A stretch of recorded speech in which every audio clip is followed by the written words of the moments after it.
Hello everyone, welcome again to lecture 2 of business studies chapter 1 revision। Continue करते हैं बेटा आगे। कल हमने कर लिया था बेटा क्लासिफिकेशन ऑफ बिजनेस, जिसमें हमने बिजनेस को दो कैटेगरीज में डिवाइड करा था। One is industry and other is commerce. एक बार दोबारा याद कराते हैं। इंडस्ट्री में बेटा हमने क्या करा था, इंडस्ट्री में सिर्फ आपका प्रोडक्ट बन के निकला था।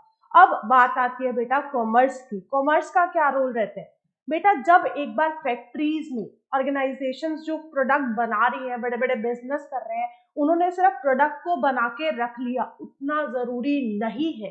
अब उस प्रोडक्ट को बहुत जरूरी है कि वो सही इंसान को सही जगह पर सही टाइम पर दे दे। सही जगह, सही टाइम और सही इंसान कौन है बेटा यहाँ पे, कंज्यूमर, जिसके लिए उस प्रोडक्ट को बनाया है। अब उस प्रोडक्ट को कंज्यूमर तक लेके जाने का काम कौन करता है बच्चा, ये रहा आपका commerce. What is commerce?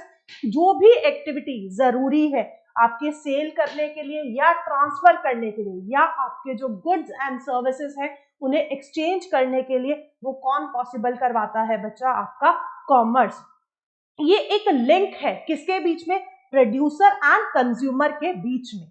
Now supply of goods, जो आपने गुड्स या सर्विसेज बनाई हैं उन्हें सही जगह पर सही इंसान को, सही इंसान कौन है, जिसने उसकी डिमांड क्रिएट करी है, आपका कंज्यूमर बनेगा, जो सही क्वांटिटी में, जिस एरिया में जितनी डिमांड है, जहां पे जितनी रिक्वायरमेंट है उतनी आपकी क्वांटिटी में प्रोडक्ट्स को पहुंचाना और सही टाइम पे। ऐसा नहीं है कि आप विंटर्स के क्लोथ समर्स में डिलीवर करवाओ, तब उसकी कोई भी हम कहेंगे यूटिलिटी नहीं रहेगी। सही टाइम पे, जब जिस चीज की डिमांड है उस टाइम पे उस चीज को वहां तक डिलीवर करवाना किसका काम है बेटा, कॉमर्स का। Roles and functions of commerce. Commerce के क्या क्या फंक्शंस रहते हैं, ये बहुत ज्यादा तरह की हिंड्रेंस, हिंड्रेंस का मतलब क्या होता है बच्चा, रुकावटें दूर करती है। आइए देखते हैं कौन कौन सी रुकावटें कॉमर्स के द्वारा दूर करी जाती है। सबसे पहली रुकावट, hindrance of person. Hindrance of person क्या है कि सही इंसान कहाँ पे है, ये चीज आपको कौन पता करवा के देती है, कॉमर्स। Through trade. ट्रेड मतलब exchange of goods and services. जो हमारी कॉमर्स है ये हिंड्रेंस ऑफ पर्सन, कि जो माल हमने बना दिया उसकी सही किस इंसान को जरूरत है उसका पता कौन चलवा के देगा बेटा, आपका ट्रेड। जहां पे आप exchange of goods and services कर रहे हैं, जिस बंदे को उस चीज की डिमांड है आप उस तक अपना प्रोडक्ट पहुंचा के दे रहे हैं। Buying buying of goods and services, उस ट्रेड के थ्रू क्या है, आपकी बाइंग एंड सेलिंग होती है उन गुड्स की। Buyer and seller contact each other, कि यही वो जगह है जिसके थ्रू बायर है जिसने गुड्स को खरीदना है और सेलर जिसने गुड्स को बनाया है, वो आपस में एक जगह पे मिलेंगे। ये हिंड्रेंस कवर करने से पहले बेटा मैं आपको ये बता दूं कि ये दो ब्रांचेस हैं किसकी, कॉमर्स की। अब तक आपने क्या पढ़ा बेटा, इंडस्ट्री, सबसे पहले बिजनेस था जिसको हमने दो में कैटेगराइज कर दिया, one is industry and other is commerce. अब कॉमर्स की भी आगे ब्रांचेस खुल जाती है। कॉमर्स की आगे बेटा दो तरह की ब्रांचेस होती है, कौन कौन सी, एक होता है बच्चा ट्रेड और दूसरा होता है आपका ऑक्सिलरीज टू ट्रेड। मैम अब ये क्या है, एक बार फटाफट से बता दीजिए, what is trade and what is auxiliaries to trade. Trade तो जहां पे आपकी buying and selling of goods and services होगी। अब ऑक्सिलरीज टू ट्रेड क्या है, जो चीजें आपके उस बाइंग एंड सेलिंग को पॉसिबल करवाने में हेल्प करेंगी वो क्या बन जाती है बेटा, आपकी ऑक्सिलरीज टू ट्रेड। ट्रेड ने किसकी हिंड्रेंस को दूर करा है बच्चा, आपकी हिंड्रेंस ऑफ पर्सन, की सही इंसान कहाँ पे है जो आपकी गुड्स खरीदेगा। ठीक है, मेरे को पता लग गया कि मैंने पंजाब में अपना सामान बनाया बट मेरा टारगेटेड कस्टमर कहाँ बैठा है, जम्मू कश्मीर में। अब क्या है, मैंने अपने माल को, मेरे को मेरा पर्सन पता चल गया कि जम्मू कश्मीर में। अब मेरे को अपने सही टारगेटेड कस्टमर तक अपने माल को पहुंचाना है। अब वो चीज कौन हेल्प करेगा, ऑक्सिलरीज टू ट्रेड। कैसे, आइए देखते हैं। सबसे पहले प्लेस, प्रोडक्शन और कंजम्पशन दोनों अलग अलग जगह पे है। मैंने पंजाब में प्रोड्यूस करा है बट उसकी कंजम्पशन कहाँ पे होनी है बेटा, जम्मू एंड कश्मीर में। जैसे कि हमने टी की एग्जांपल ली थी, टी ज्यादा कहाँ पे बनती है बच्चा, असम में, बट उसकी consumption all over India and even outside India भी करी जाती है। यही चीज है कि जो प्रोडक्शन है, जहां पे चीज प्रोडक्ट प्रोड्यूस करी जाती है और जहां पे वो कंज्यूम करी जाती है, वो हमेशा दो अलग अलग जगहें होती है।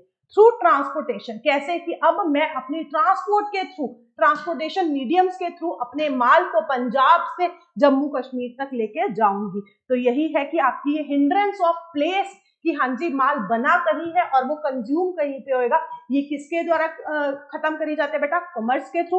और उसमें भी क्या बेटा? आगे ट्रांसपोर्टेशन के थ्रू, जैसे रॉ मटेरियल को प्लेस ऑफ प्रोडक्शन तक लेके आना। अब ये ट्रेड में देखो कैसे हेल्प करे। अब रॉ मटेरियल भी हमारी फैक्ट्री तक कहां से आएगा? ठीक है, थ्रू ट्रांसपोर्टेशन। जरूरी नहीं है कि जहां पे हमने अपनी फैक्ट्री लगाई है उसके आसपास ही हमें अपना सारा रॉ मटेरियल मिल जाए, ऐसा जरूरी नहीं होता। रॉ मटेरियल को आपकी फैक्ट्री तक लेके आना और उसके बाद जो आपने प्रोडक्ट्स बना दिए उसे एंड कंज्यूमर तक की प्लेस तक लेके जाने का काम किसके थ्रू करा जाता है बेटा? Through transportation. जैसे फिनिश गुड्स को प्लेस ऑफ कंजम्पशन तक लेके जाना। नेक्स्ट इज बेटा हिंड्रेंस ऑफ टाइम। टाइम क्या है? Through warehouse and storage. जैसे कि मैंने आपको लास्ट लेक्चर में भी बताया था बेटा कि हमेशा एक टाइम गैप होता है कि जब आपने प्रोडक्शन करी और जब उस चीज की डिमांड है।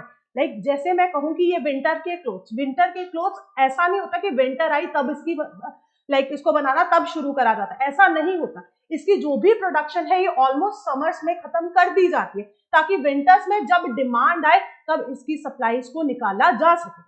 अब जब समर्स में माल तैयार हो रहा है बेटा उसको कहीं ना कहीं संभालना पड़ेगा, ठीक है। तो यही है कि टाइम, हमेशा टाइम गैप होता है कि जब गुड्स को प्रोड्यूस करा जाता है और जब उसकी डिमांड आती है, और उस टाइम गैप को फिल करने के लिए कौन सी हिंड्रेंस आती है? हिंड्रेंस ऑफ टाइम, जिसको कवर किया जाता है बेटा through storage and warehouses की। हाँ जी, जब तक आपके प्रोडक्ट की डिमांड नहीं आई है आप अपने प्रोडक्ट को वेयर हाउसेस में बचा के रखेंगे, संभाल के रखेंगे, और जैसे ही उसकी डिमांड आती है तब आप अपनी सप्लाई को निकाल देंगे। To fill time gap between production and consumption. Next one is hindrance of risk. अब रिस्क कैसे है बेटा? मैंने जैसे कि कल भी आपको बताया था कि आप जब बिजनेस कर रहे हैं तो आपके साथ हमेशा रिस्क जुड़ा हुआ रहेगा। कभी भी नहीं हो सकता कि आप बिजनेस कर रहे हैं और आपका जीरो रिस्क हो, ऐसा पॉसिबल नहीं है। तो हिंड्रेंस ऑफ रिस्क कि हाँ जी अगर आपको कोई नुकसान ना हो जाए, उस डर को आप कैसे बिजनेस करते हुए हटाएंगे? Through insurance. कि आप जो भी काम कर रहे हैं आपको जिस भी रिस्क लगता है कि हाँ जी मेरे प्रोडक्ट को ये रिस्क हो सकता है, डिमांड का रिस्क हो सकता है, फायर का रिस्क हो सकता है, थेफ्ट का रिस्क हो सकता है, तो आप अपने माल की क्या करवा के रख सकते हैं बेटा? इंश्योरेंस, ठीक है। Protection from various kinds of risk, जो भी आपके बिजनेस के रिलेटेड एसोसिएटेड रिस्क है उसे खत्म करने के लिए आप किसकी हेल्प ले सकते हैं? Insurance. Next come hindrance of finance. What is finance बेटा? पैसा। अब बिजनेस कर रहे हो, पैसा तो चाहिए। अब उस पैसे को, वो पैसा आएगा कहां से? थ्रू बैंकिंग एंड फाइनेंसिंग की जो अलग अलग फाइनेंशियल इंस्टीट्यूशंस है वहां से आप फंड्स लेंगे, जो कि आपको प्रोडक्शन के लिए पैसा चाहिए, आपको ट्रांसपोर्टेशन के लिए पैसा चाहिए, उसे बचा के रखने के लिए, वेयर हाउसेस बनाने के लिए पैसा चाहिए। वो सारा फाइनेंस आपका किसके थ्रू कवर होता है बेटा? Banking and finance. To fill the day जो आपकी डे टू डे रिक्वायरमेंट्स हैं बिजनेस करते टाइम, उन सारी रिक्वायरमेंट्स के लिए जो भी पैसा चाहिए, तो वो हिंड्रेंस भी आपके कॉमर्स के द्वारा through banking and insurance financing channels के द्वारा खत्म करी जाती है। Next and the most important one is information. What is the role of information बच्चा? अब आपने अपना एक प्रोडक्ट बना के रख लिया, हजारों लोग उस प्रोडक्ट को बनाते हैं, आप कैसे अपने कंज्यूमर को बताएंगे, कैसे लोगों को बताएंगे कि भाई हमारे पास भी आपकी रिक्वायरमेंट्स पूरा करने के लिए वो प्रोडक्ट है? That is through the medium of advertisement. Advertisement के थ्रू आप लोगों तक पहुंचाते हैं, लोगों को बताते हैं कि भाई हमारे पास ये प्रोडक्ट है, ये इसके फीचर्स है, ये प्रोडक्ट आपकी किस तरीके से सारी रिक्वायरमेंट्स को पूरा करता है। तो इसी के थ्रू आपका प्रोडक्ट सामने वाले के सामने आता है। Information about product to consumer, जिससे आप कंज्यूमर तक अपने प्रोडक्ट के बारे में सारी इंफॉर्मेशन देते हैं। तो आइए एक बार फटाफट से देखते हैं। सबसे पहले कॉमर्स क्या है बेटा? कोई भी ऐसी एक्टिविटी जो कि जरूरी है आपके प्रोडक्ट की सेल को, ट्रांसफर को या एक्सचेंज को पूरा करने के लिए, ठीक है। तो ये क्या है? एक ऐसा ब्रिज किसके बीच में बन जाता है बेटा? जो प्रोड्यूसर एंड आपके कंज्यूमर के बीच में। Very good. अब ये हेल्प किस में करता है बेटा? कि आपके गुड्स सप्लाई हो सके, किसको? सही इंसान को, सही जगह पे, सही टाइम पे और सही क्वांटिटी में। बहुत अच्छे। अब इस रोल क्या है कॉमर्स का? इसके दो रोल्स हैं, one is trade and other is auxiliaries to trade. दो ब्रांचेस हैं कॉमर्स की। ट्रेड में क्या है बेटा कि ये आपकी हिंड्रेंस ऑफ पर्सन कि किस इंसान तक आपका प्रोडक्ट पहुंचाना है वो पूरा करवा के देती है। और बाकी ऑक्सिलरीज टू ट्रेड आपकी कहाँ पे सामान को पहुंचाना है, किस टाइम पे जाना है, रिस्क कैसे बचेगा, कैसे आपका पैसा अरेंज होएगा और कैसे आपके प्रोडक्ट के बारे में दूसरों को पता चलेगा, ये सब में आपका कॉमर्स हेल्प करवाता है। क्लियर है बच्चा?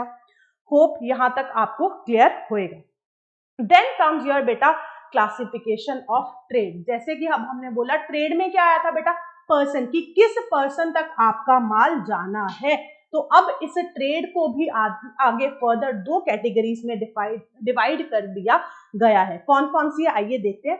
One is internal trade and other one is external trade. Internal trade क्या है बेटा, जब हम अपने देश की ज्योग्राफिकल बाउंड्रीज के अंदर रहकर बिजनेस कर रहे हैं वो हमारा क्या बना जाता है, internal trade. Buying when we buy or sell within the geographical boundaries of our country, this is known as internal trade। जब हमने अपनी बिजनेस सिर्फ इंडिया में रहकर करा तो वो कौन सा ट्रेड है बच्चा, इंटरनल ट्रेड। और वही जब हम इंडिया से बाहर चले गए अपने ट्रेड को करने के लिए वो क्या बन जाता है बच्चा, आपका beyond geographical boundaries of your country. अब internal trade get further classified into two categories, one is wholesale trade and other one is retail trade. इस पे तो हम पूरी एक कथा गा चुके हैं और आगे भी एक बार रिवाइज उसे करेंगे। होलसेल ट्रेड क्या है बेटा, जब मैं किससे माल बाय करूंगी, मैन्युफैक्चरर से, जो एक्चुअल में मैन्युफैक्चरिंग करे, मैं उससे बड़े बड़े लॉट्स उठाऊंगी और मैं उन्हें छोटी छोटी क्वांटिटीज में इकट्ठा लाइक बांध के उसके टुकड़े करके किसको बेच दूंगी बेटा, अलग अलग रिटेलर्स को। तो यही है आपका होलसेल ट्रेड, जिसमें मैं बाय करती हूँ किससे, मैन्युफैक्चरर से। कैसे बाय करूंगी, इन लार्ज क्वांटिटी, बड़ी क्वांटिटीज में माल उठाया, उससे मेरे को माल महंगा मिलता है या सस्ता, मैम सस्ता मिलेगा क्योंकि आप बड़े बड़े लॉट्स उठा रहे हो। और मैं अपना माल दे किसको दूंगी बेटा आगे, रिटेलर्स को। लार्ज स्टॉक ऑफ गुड्स, जो मेरे पास स्टॉक ऑफ गुड्स रहता है वो हमेशा लार्ज क्वांटिटी में रहता है।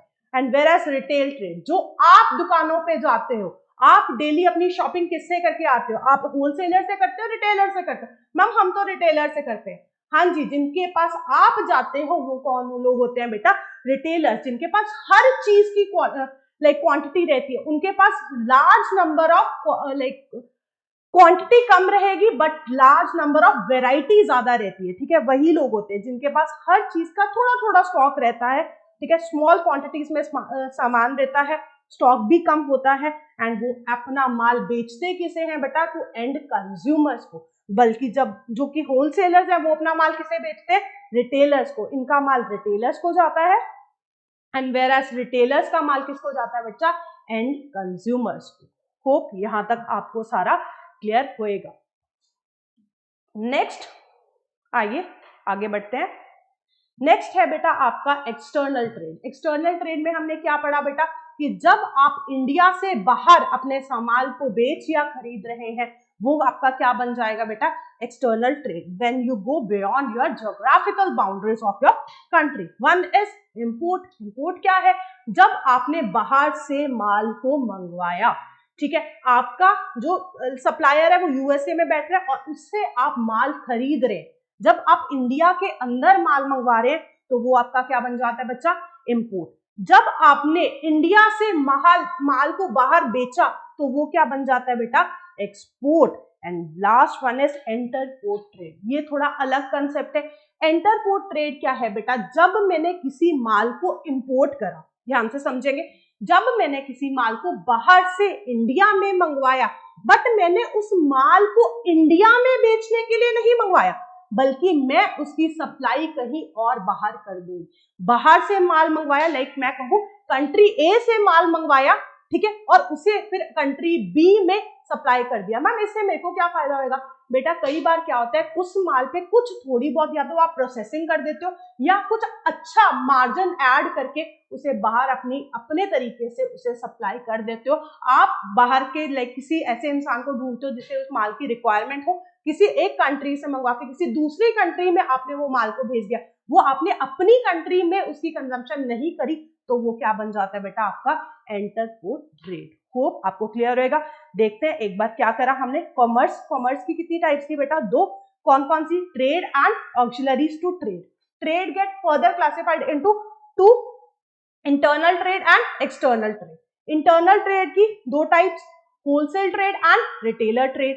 एक्सटर्नल ट्रेड की तीन types, import, export and inter. Hope यहां तक बेटा आपको सारा क्लियर होगा. आइए आगे बढ़ते हैं. नेक्स्ट है आपका ऑब्जेक्टिव्स ऑफ बिजनेस. जब बेटा एक इंसान अपना बिजनेस कर रहा होता है तो उसके बिजनेस करने के मकसद क्या होते हैं? मैम एक ही मकसद होता है पैसा कमाना. बेटा ऐसा नहीं होता. अगर आप एक सोचे कि हाँ जी मैं जा रहा हूं और मेरा सोल मोटिव, मैंने ये कहा ध्यान से समझिए, अगर आपका प्रॉफिट कमाना मोटिव नहीं है तो मतलब आप बिजनेस ही नहीं कर रहे. ठीक है, मार्क माय वर्ड्स, प्रॉफिट कमाना should be one of your objective but it should not be your sole objective. Sole मतलब सिर्फ इकलौता ऑब्जेक्टिव नहीं होता प्रॉफिट्स कमाना. तो मैम और क्या हमारा ऑब्जेक्टिव होता है? हमने तो अब तक यही समझा था कि अगर हम बिजनेस कर रहे हैं तो हमारा मोटिव एक ही होएगा कि भाई हम पैसा कमाए, प्रॉफिट्स कमाए, खत्म. बट बेटा ऐसा नहीं होता. आइए देखते हैं आपका बिजनेस करते टाइम आपके ऑब्जेक्टिव्स क्या क्या होते हैं. आइए सबसे पहले हैं ये ऑब्जेक्टिव्स आपकी तीन कैटेगरीज में डिवाइड हो जाते हैं. One is economical and other is social and then comes human और इंडिविजुअल ऑब्जेक्टिव. मैम ये क्या है फटाफट से बता दो. आ जाओ बेटा. सबसे पहले आइए देखते हैं आपके इकोनॉमिक ऑब्जेक्टिव. इकोनॉमिक से क्या समझते हो बेटा? वो ऑब्जेक्टिव जो कि आपके होली सोली पैसे से रिलेटेड है. ठीक है, जिससे आप सिर्फ अपना पैसा कमाना चाहते हैं. इकोनॉमिक ऑब्जेक्टिव वैसे सबसे पहला इकोनॉमिक ऑब्जेक्टिव है बेटा सर्वाइवल. मैंने आज कोई बिजनेस शुरू करा, सबसे पहले बेटा जिस दिन मैंने बिजनेस शुरू करा उसी दिन मैं ये नहीं एक्सपेक्ट कर सकती कि भाई आज ही मेरे को लाखों का प्रॉफिट हो जाए. ऐसा हो ही नहीं सकता. क्योंकि सबसे पहले जब एक इंसान अपने बिजनेस को सेटअप करता है, सबसे पहली चीज जो उसे करनी होती है दैट इज सर्वाइवल. कि भाई वो सर्वाइव कर जाए. ठीक है, कि उसके जो कॉम्पिटिटर्स हैं, ठीक है, जैसे मैं कहूं मैंने आज एक नई कपड़े की दुकान खोली तो ऐसे थोड़े कि आज ये सारे मेरे पास कपड़ा लेने आ जाएंगे. ऐसा नहीं हो सकता. क्योंकि ऑलरेडी लोगों ने अपने लाइक स्पेसिफिक शॉप्स सिलेक्ट करी है कि भाई हमने यहाँ से बाय करना है, हमें यहाँ पे वो इतना डिस्काउंट देता है, मेरा वो मैं उसी से लॉयल हूँ. ऐसा नहीं हो सकता है बेटा कि सारे मेरी दुकान पे पहले ही दिन है. सबसे पहले दिन मेरा जो ऑब्जेक्टिव रहेगा सर्वाइव, कि भाई मैं बाकी सारे कॉम्पिटिटर्स के साथ अपने आप को इस मार्केट में सर्वाइव करूं. व्हेन सर्वाइवल कब कहते हैं कि भाई आपका सर्वाइवल पॉसिबल हो गया? When your revenue, one second, when your revenue is equals to your cost. जब आप जितना पैसा कमा रहे, कमाना नहीं बेटा, जितने की आपने सेल करी, आपकी जो सेल है वो इतनी हो जाए कि कम से कम आपकी कॉस्ट कवर हो जाए. ठीक है, फिक्स्ड एंड वेरिएबल दोनों कॉस्ट आपकी कवर हो जाए. उस टाइम आप इस पॉइंट पे पहुंच जाओगे कि आप कहोगे कि मेरा सर्वाइवल हो रहा है. बेटा अगर आप ऐसा लाइक आपने माल रखा और आप माल बेचते जा रहे हैं जिसमें आपकी कॉस्ट भी कवर नहीं हो रही, मतलब आप लॉसेस में, तो ऐसे टाइम में लंबे टाइम तक सर्वाइव करना ही पॉसिबल नहीं है. सबसे पहले क्या है बेटा कि मैं इतने पैसे लाइक मेरी इतनी सेल हो जाए कि कम से कम मेरी कॉस्ट कवर हो. पहला मोटिव मतलब मैं सर्वाइव कर जाऊं. अब सर्वाइव हो गए, ठीक है, जो आपका रेवेन्यू था वो आपकी कॉस्ट के इक्वल आने लगे. नेक्स्ट मोटिव इज योर कि अब मेरे को प्रॉफिट्स हो जाए. प्रॉफिट्स कब? जब आपका जो रेवेन्यू है वो ज्यादा हो जाए आपकी, इससे बचा कॉस्ट से, तब आप उस पोजीशन में आ जाते हैं कि भाई अब आप प्रॉफिट्स कमा रहे हैं. देन अब मेरे को प्रॉफिट्स भी होने लगे. उसके बाद एक ऑर्गेनाइजेशन का मोटिव होता है कि अब यार मेरी थोड़ी बहुत ग्रोथ हो जाए. एक ऑर्गेनाइजेशन की, एक बिजनेस की ग्रोथ हो रही है, ये कैसे पता चलता है बेटा? जब उसके नंबर ऑफ एम्प्लॉयज बढ़ जाए. मैम ये कैसे, एम्प्लॉयज से कैसे पता चलेगा? भाई जितना काम होएगा उतने लोग रखने पड़ेंगे. ज्यादा काम है तभी तो ज्यादा लोग रख रहे हो. ठीक है, अब एक कपड़े की दुकान पे गए जहां पे सिर्फ एक नौकर है, एक कपड़े की दुकान पे लगे जिसमें 20 नौकर है, तो किसका काम ज्यादा बड़ा होएगा या जिसका काम चल रहा होगा? ऑब्वियसली वही बंदा अपने पास बंदे रख सकता है, वही और बिजनेस अपने लोगों को हायर कर सकते हैं जिसका अच्छा काम चल रहा होगा. जब आपके नंबर ऑफ एम्प्लॉयज बढ़ने लग जाए, जब आपकी ब्रांचेस बढ़ने लग जाए, पहले आप सिर्फ पंजाब में काम कर रहे थे, अब आप हरियाणा में, ठीक है, आपकी बहुत ज्यादा ब्रांचेस खुल गई, अलग अलग देशों में या फिर अलग अलग शहरों में आपने अपनी ब्रांचेस खोल दी हैं. जब आपके नंबर ऑफ कस्टमर्स एक्सेट्रा बढ़ने लग जाएं, दिस शोज कि अब आपकी ग्रोथ हो रही है. वेरी गुड मैम, ये तो इकोनॉमिक ऑब्जेक्टिव तो समझ आ गए, ये तो ऑलमोस्ट हर बिजनेस के होते हैं. मैम इसके बिना क्या ऑब्जेक्टिव्स हैं बिजनेस के?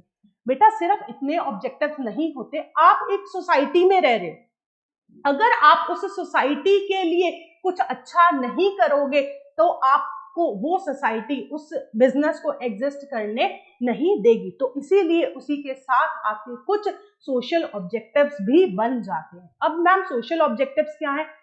Quality product at fair price, अच्छा माल दो और वो भी रीजनेबल प्राइसेस पे। ऐसा नहीं है कि आपने बोला कि मैं बहुत क्वालिटी का माल दे रहा हूँ, मन चाहा मैं अपना पैसा चार्ज करूंगा, ऐसा आप नहीं कर सकते। आपको क्वालिटी प्रोडक्ट देना है, वो भी किस पे बच्चा? At fair prices. Avoid unfair trade practices, black marketing, food, ऐसी चीजों में खुद को इन्वॉल्व नहीं करना है जो इलीगल अनफेयर ट्रेड प्रैक्टिसेस हैं, उसे आपको रोकना पड़ेगा। उसके बाद कहते हैं थोड़ी सी एम्प्लॉयमेंट जनरेशन भी कर देना, एम्प्लॉयमेंट अपॉर्चुनिटीज भी दे देना, ठीक है, अपनी इकोनॉमी को, ताकि कुछ ग्रोथ हो सके। एनवायरनमेंट को हार्म नहीं करना है, अगर आप एनवायरनमेंट को हार्म करोगे तो लोग आपको एग्जिस्ट करने नहीं देंगे, किसी भी तरह का पॉल्यूशन नहीं करना है। और उसके बाद करनी है आपको वेलफेयर ऑफ एम्प्लॉयज, जिससे कि आपकी सोसाइटी अच्छे से खुश, आपके एम्प्लॉयज खुश रहेंगे। ये जो पॉइंट है बेटा आपका वेलफेयर ऑफ एम्प्लॉयज और ये वाला सारे पॉइंट्स आपस में लिंक करते हैं। इसमें क्या है? ह्यूमन और इंडिविजुअल ऑब्जेक्टिव में आपने ऐसा नहीं है कि भाई अपना ध्यान रखना, अब आप खुद खुश रहना, आप अच्छे अच्छे ट्रिप्स पे जाना। ह्यूमन या फिर इंडिविजुअल ऑब्जेक्टिव में ये चीजें कवर नहीं होती। ह्यूमन और इंडिविजुअल ऑब्जेक्टिव में आप अपने खुद का ध्यान नहीं रख रहे हो बेटा, ध्यान रखना। इसमें आप किसका ध्यान रख रहे हो? अपने एम्प्लॉयज को, उन्हें अच्छी वर्किंग कंडीशन देना, सेफ्टी इक्विपमेंट, जिस भी चीज की लोगों को रिक्वायरमेंट है आपका काम करते हुए वो सब प्रोवाइड करवाना, सैलरी जितनी उनकी बनती है उतनी देना। ऐसा ना हो कि हाँ जी घंटों काम करवा रहे हो और सैलरी के नाम पे आप कुछ भी नहीं दे रहे, उनकी मजबूरी का फायदा उठा रहे हो।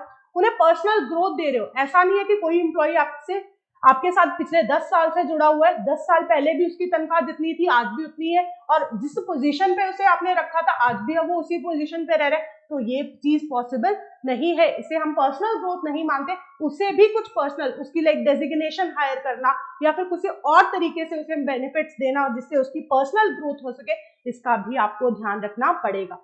पीयर रिकग्निशन, की पीयर रिकग्निशन का मतलब क्या है? कि जो लोग आपके यहाँ पे काम कर रहे हैं उनके आपस में रिलेशन अच्छे हो, ठीक है, आपस में कि हाँ जी अगर मेरे पास कोई बंदा काम कर रहा है तो उसकी डेजिग्नेशन वो किस लाइक पोजीशन पे है, बाकी सब लोग उसकी वहां पे रिस्पेक्ट करें, ठीक है, तभी वो बंदा वहां पे खुश रह पाएगा।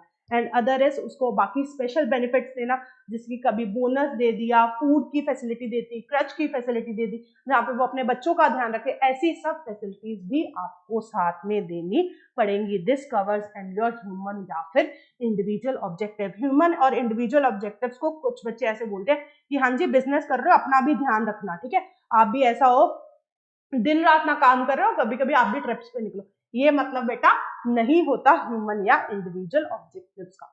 एक बार फटाफट से देख लीजिए, आपको ये ऑब्जेक्टिव्स पूरे क्लियर है, फिर हम आगे बढ़ते हैं।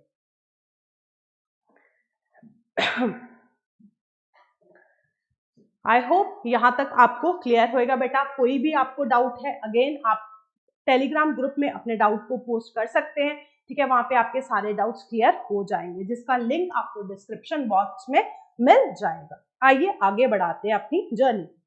Then next topic is your business risk. जैसे कि हमने अब तक पढ़ते आ रहे कि risk risk risk, what is risk? Risk क्या है बेटा? कोई भी ऐसी पॉसिबिलिटी कि आपको इनएडिक्वेट प्रॉफिट्स हो जाए। इनएडिक्वेट प्रॉफिट्स क्या होता है मैम? इतने प्रॉफिट जितने कि आपको लॉन्ग टर्म सर्वाइवल के लिए सफिशिएंट नहीं है, ठीक है, या तो आपको इनएडिक्वेट प्रॉफिट्स हो जाए या फिर इवन आपको लॉसेस हो सकते हैं। ये क्या होता है बच्चा? आपका बिजनेस रिस्क, कि बिजनेस करते टाइम आपको कोई ऐसा रिस्क हो गया जिसके कारण या तो आपको उतने प्रॉफिट्स नहीं हुए जितने आपको कम से कम होने चाहिए थे, या फिर इवन आपको लॉसेस ही हो गए। अब मैं इनएडिक्वेट लॉसेस तो क्या होता है बेटा? कि जब मैं कहूं कि हाँ जी मेरा जो कॉस्ट है वो ज्यादा बढ़ी है मेरे रेवेन्यू से, अब मैं कहूं कि भाई मेरे को 1 रुपए का प्रॉफिट हो रहा है, ठीक है, चलेगा? नहीं चलेगा। ऑब्वियसली ये क्या है, अगर मैं कहूं कि इन 1 रुपए का तो प्रॉफिट हुआ ना, लॉस तो नहीं हुआ, ऐसा नहीं चलेगा। इनएडिक्वेट, एडिक्वेट होना चाहिए कि भाई रिस्पेक्टेड 10 रुपए का प्रॉफिट हुआ, इतना बड़ा बिजनेस था, हाँ जी लॉसेस तो नहीं हुए, प्रॉफिट तो हुआ ना, 10 रुपए का ही हुआ, ऐसा बेटा नहीं होता। आपको एक एडिक्वेट अमाउंट ऑफ प्रॉफिट्स हो ताकि आप लॉन्ग टर्म सर्वाइवल पॉसिबल आपका हो सके। और ये लॉसेस होंगे क्यों भाई, ठीक है, ड्यू टू अनसर्टेन या फिर अनएक्सपेक्टेड इवेंट्स, कुछ ऐसा हो गया जिसकी आपको उम्मीद ही नहीं थी, जिसकी आपको भनक ही नहीं थी, अचानक से कुछ ऐसा हो जाना, ठीक है, जिसके कारण कि आपको लॉस हो गया, वो क्या होता है बच्चा, आपका बिजनेस रिस्क। बिजनेस रिस्क कभी भी जीरो नहीं हो सकता, मतलब कोई भी बिजनेस ऐसा नहीं है जिसके साथ कोई भी रिस्क इन्वॉल्व ना हो। जब आप बिजनेस करने निकले हैं तो आपको कुछ ना कुछ रिस्क भी उठाना पड़ेगा। ओके मैम, डन, क्लियर है। नाउ नेक्स्ट टॉपिक इज कि ये रिस्क कितने तरीके के होते हैं। This risk get further classified into two categories, one is speculative risk and other is pure risk. Ma'am what is speculative? बेटा स्पेकुलेटिव मीन सट्टेबाजी, कि ऐसा रिस्क, जैसे कि मैं कहूं सट्टेबाजी में दो पॉसिबिलिटीज है, मैं जीत भी सकती हूं, मैं हार भी सकती हूँ, क्लियर? वैसा ही बेटा ये रिस्क है, स्पेकुलेटिव रिस्क। इसमें दोनों पॉसिबिलिटीज है, मेरे को ये रिस्क होने से गेन भी हो सकता है, मेरे को ये रिस्क होने से लॉस भी हो सकता है। मैम ऐसा भी रिस्क होता है जिससे मेरे को प्रॉफिट हो जाए? हाँ जी बेटा, ऐसा भी रिस्क होता है जिससे कि आपको प्रॉफिट्स हो जाए। मैम ऐसा कौन सा रिस्क है जिसके करते टाइम मेरे को प्रॉफिट हो जाएंगे? इफ आपको गेन तब होएगा बेटा अगर आपके जो लाइक चेंजेस आए वो आपके हक में आए, राइट? और आपके लिए नुकसानदायक तब होएगा अगर वही चीज आपके लिए अनफेवरेबल चलेगी। स्पेकुलेटिव रिस्क, मैं कहूं बेटा एकदम से एक प्रोडक्ट की डिमांड बढ़ गई, जैसे कि कोविड की एग्जांपल लेते हैं, कोविड में ऑक्सीजन सिलेंडर्स की डिमांड बढ़ गई, ठीक है, कईयों के लिए वो क्या था, वो चीज ऐसी थी कि कईयों के लिए उसका फायदा हो गया था, जो लोग उस बिजनेस में थे एकदम से उनको गेन हो गए, और कुछ लोग, ठीक है, जो बाकी चीजें बंद हुई, ठीक है, उनको क्या हुआ बेटा, लॉसेस हो गए, जिम बंद हो गए, लाइक आपके सिनेमास बंद हो गए, उन सब के लिए वो सिचुएशन कैसी थी, उनको उस सिचुएशन से क्या हो गया, लॉस हो गया। कोई भी ऐसी पॉसिबिलिटी हो सकता है, अगर वो आपके हक में रही तो आपको गेन हो सकता है, अगर आपके हक में ना रही तो आपको लॉस भी हो सकता है। तो ये कौन से होते हैं बच्चा, स्पेकुलेटिव रिस्क, जिसमें इक्वल चांसेस, इक्वल नहीं कहूंगी, दोनों चांसेस है कि आपको रिस्क प्रॉफिट भी हो सकता है और आपको लॉसेस भी हो सकते हैं। ओके मैम, क्लियर है। देन कम्स योर बेटा प्योर रिस्क। प्योर रिस्क मतलब रिस्क ही है, इस रिस्क से मैम हमेशा लॉस होएगा? हाँ जी, हमेशा लॉस होएगा।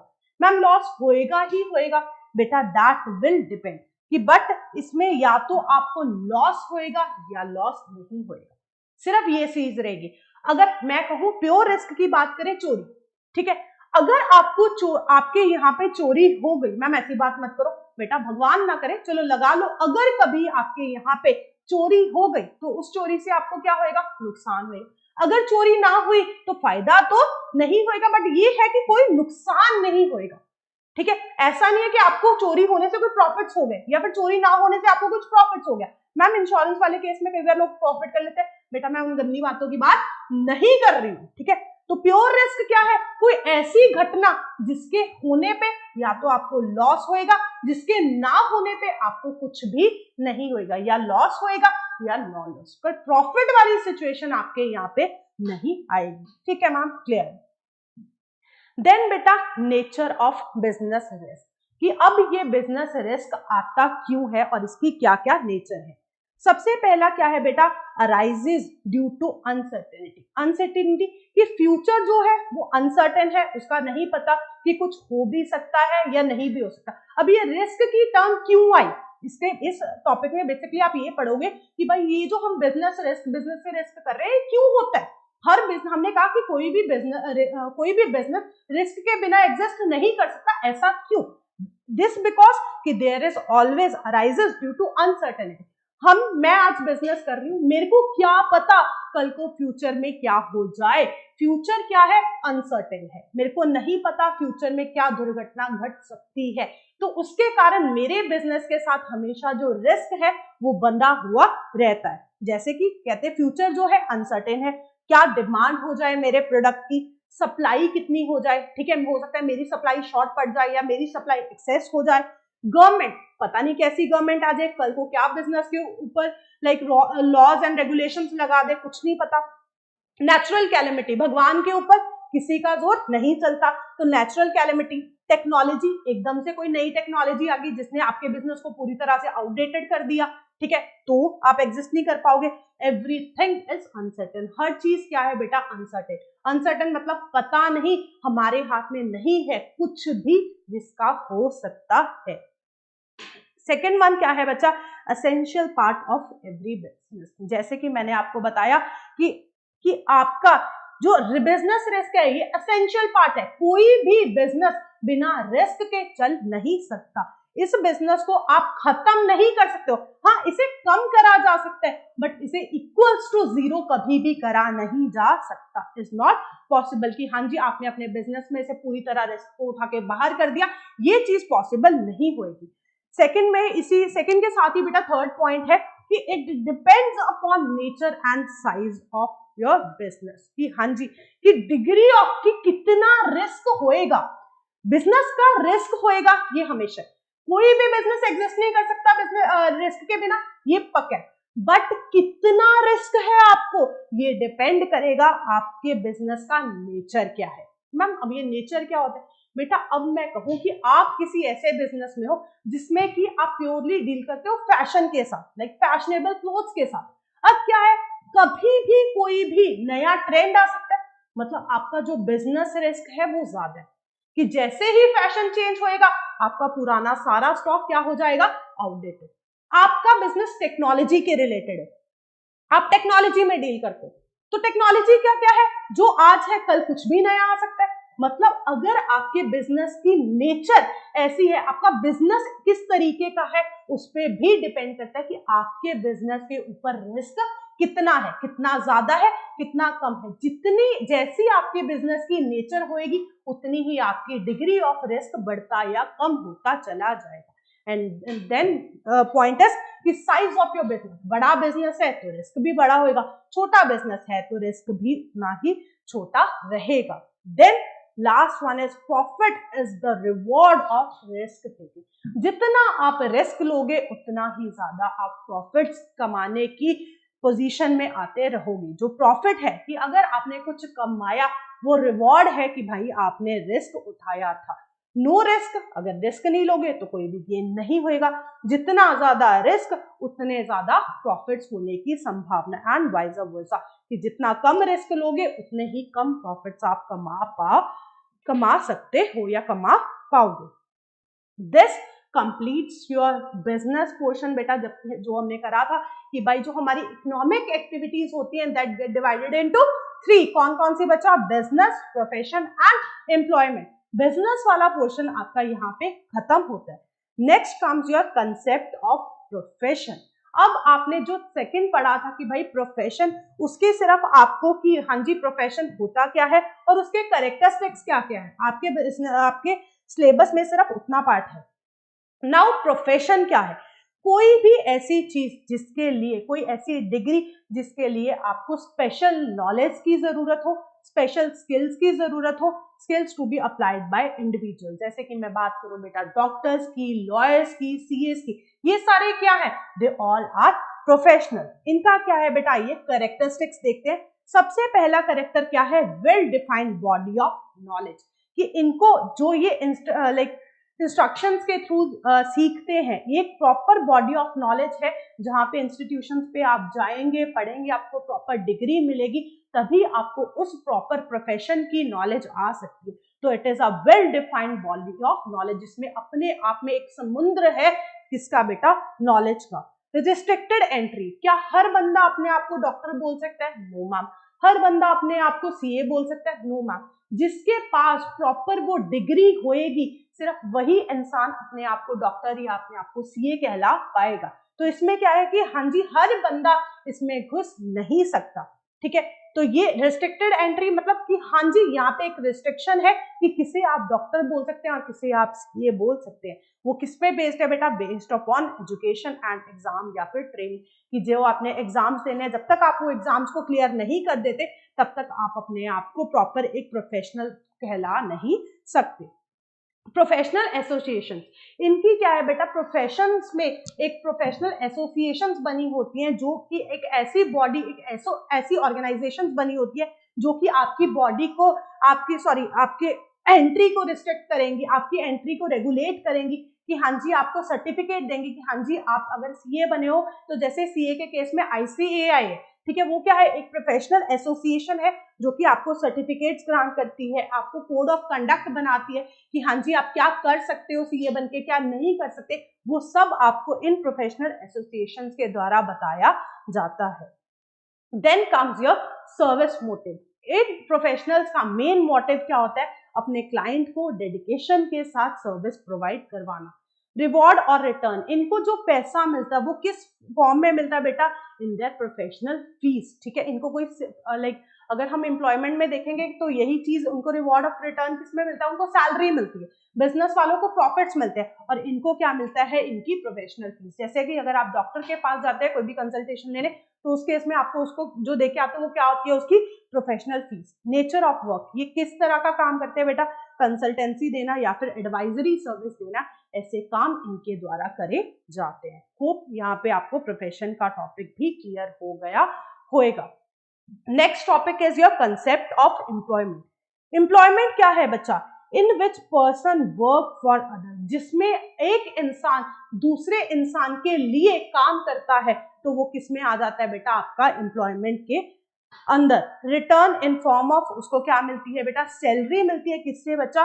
एम्प्लॉयर से। अगेन मैंने आपको क्लास में भी बहुत अच्छे से क्लियर करा था, एम्प्लॉय वो इंसान है बेटा जो खुद काम कर रहा है, एम्प्लॉयर वो है मालिक कि जिसके अंडर काम करा जाता है। तो इसमें क्या है? इसको सैलरी मिलती है बच्चा किससे? एम्प्लॉयर से। कैरेक्टरिस्टिक्स ऑफ एम्प्लॉयमेंट आइए देखते हैं। सबसे पहले क्या है बच्चा? इनका कॉन्ट्रैक्चुअल रिलेशनशिप होता है। एक कॉन्ट्रैक्ट साइन होता है, एक ऐसा एग्रीमेंट साइन होता है जिसमें पूरी टर्म्स एंड कंडीशन लिखी जाती है, जिसमें आप अपने एम्प्लॉय को बताएंगे और आपका एम्प्लॉय उस सब चीज पे एग्री करेगा कि हाँ जी आपको इतने घंटे काम करना है, ये आपकी सैलरी रहेगी, कितनी आपको छुट्टियां मिलेंगी, ठीक है, कितने टाइम के लिए कम से कम आपको हमारे यहाँ पे काम करना पड़ेगा। हर चीज इस कॉन्ट्रैक्ट में लिखी जाती है। कॉन्ट्रैक्चुअल रिलेशन रहता है किसके बीच में बेटा? एम्प्लॉयर एंड एम्प्लॉय के बीच में। ये जो कॉन्ट्रैक्ट है, हो सकता है ये ओरल फॉर्म में हो सकता है ये रिटन फॉर्म में हो, जिसमें आपकी पूरी टर्म्स एंड कंडीशन जो भी आपके एम्प्लॉयमेंट के रिलेटेड है वो सारी इसमें लिखी जाएंगी। रिवॉर्ड या फिर रिटर्न किस फॉर्म में मिलता है बेटा? या सैलरी में या वेजेस में, वो भी एट रेगुलर इंटरवल्स की, हाँ जी एक महीने बाद मिलेगी, क्वार्टरली मिलेगी, 6 मंथ मिलेगी, जैसा भी आपके कॉन्ट्रैक्ट में तय हुआ है उसी अकॉर्डिंग आपको आपकी सैलरी मिलती है। नेचर ऑफ वर्क, आपको किस तरीके का काम करना पड़ता है बेटा? एज प्रिस्क्राइब्ड बाय एम्प्लॉयर, जैसा काम आपको एम्प्लॉयर बोलेगा वैसा काम आपको करके देना पड़ेगा। कैपिटल इन्वेस्टमेंट, आपको खुद का कितना पैसा लगाना पड़ता है बेटा? नॉट रिक्वायर्ड, आपको आपका खुद का कोई भी पैसा लगाना नहीं पड़ता। आपके सिर्फ स्किल्स के बेसिस पे आपको जॉब मिलेगी और उस जॉब को करने के लिए जो भी काम आपको बोला जाएगा वो एम्प्लॉयर के द्वारा वो आपको करके देना होगा। Code of conduct, code of conduct का मतलब होता है बेटा रूल्स एंड रेगुलेशन, कि आपको कैसे रूल्स एंड रेगुलेशंस फॉलो करने। As lay down by employer, जैसा आपका मालिक बोलेगा वैसे आपको रूल्स एंड रेगुलेशन या फिर जो भी कोड ऑफ कंडक्ट है वो अपनी वर्क प्लेस पे फॉलो करना पड़ेगा। क्वालिफिकेशन, आप कितने पढ़े लिखे होने चाहिए एक एम्प्लॉय बनने के लिए? एज प्रिस्क्राइब बाय एम्प्लॉयर, जैसा एम्प्लॉयर को क्वालिफिकेशन चाहिए वैसी क्वालिफिकेशन आपके पास होनी जरूरी है।